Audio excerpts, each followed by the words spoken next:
barabara ya kama chini ya kilomita 1 ndani ya KPA badala ya kugharimu 1.7 billion inagharimu 8.44 billion.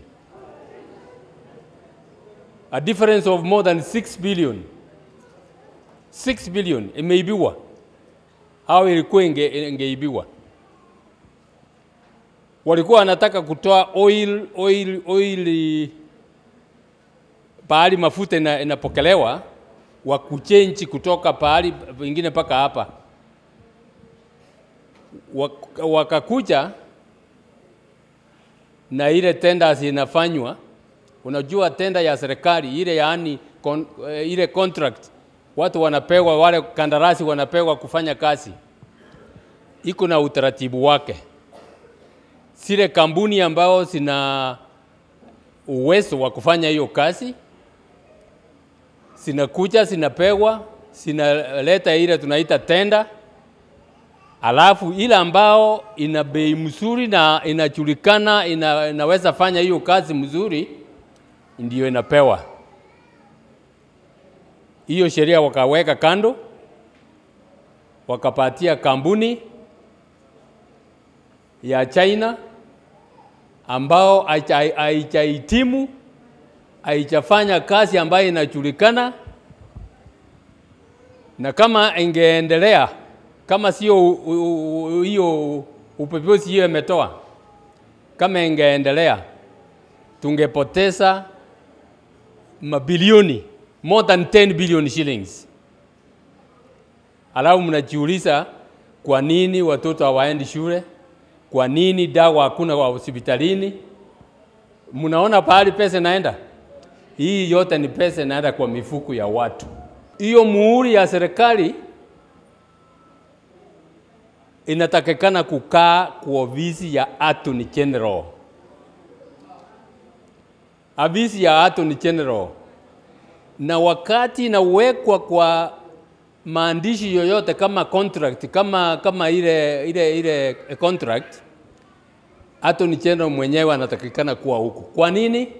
Attorney General ndio sheria mkuu, mwanasheria mkuu wa serikali.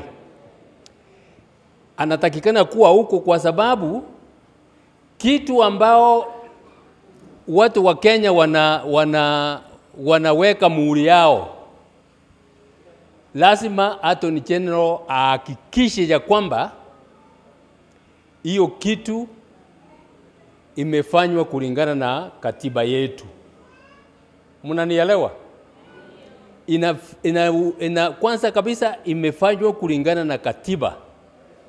Imefanywa kulingana na sheria ambao inatakikana. That is why Attorney General anatakikana kuwa huko. Hiyo ni kusema ya kwamba kabla muhuri ichawekwa kwa kitu chochote serikali ya Kenya inafanya, Attorney General anatakikana kukisoma kwa makini, ahakikishe iko sawa.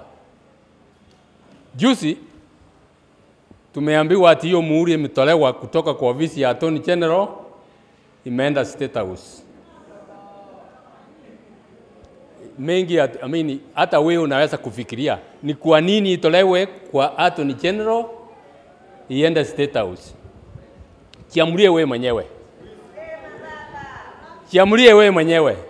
Mambo kama hayo ndio yanaangamiza nchi yetu.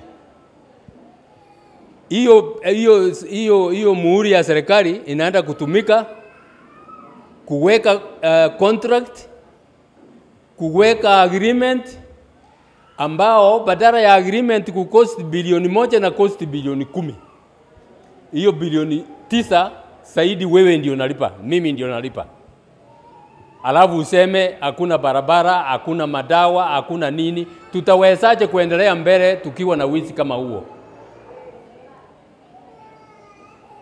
Tukianza kuzungumzia mambo ya hakuna madawa hospitalini, watoto hawaendi shule, barabara zimekwisha. Mambo kama hayo yanaendelea kuendelea. Ili tukomeshe hiyo, tunaomba 2027. Mnajua wananchi mko na nguvu. ile kura yako ni nguvu, nguvu, nguvu, nguvu. 2027 tarehe ya kura, munaweka kila kitu kando. Kila kitu kando. Kama ni kusimama kwa laini kwa siku yote mzima, usimame kwa sababu unataka change. Unataka mabadilisho. Nataka kuhakikishia ya kwamba mkifanya hiyo mabadiliko, munipatie mamlaka, hiyo ufisadi itakwisha.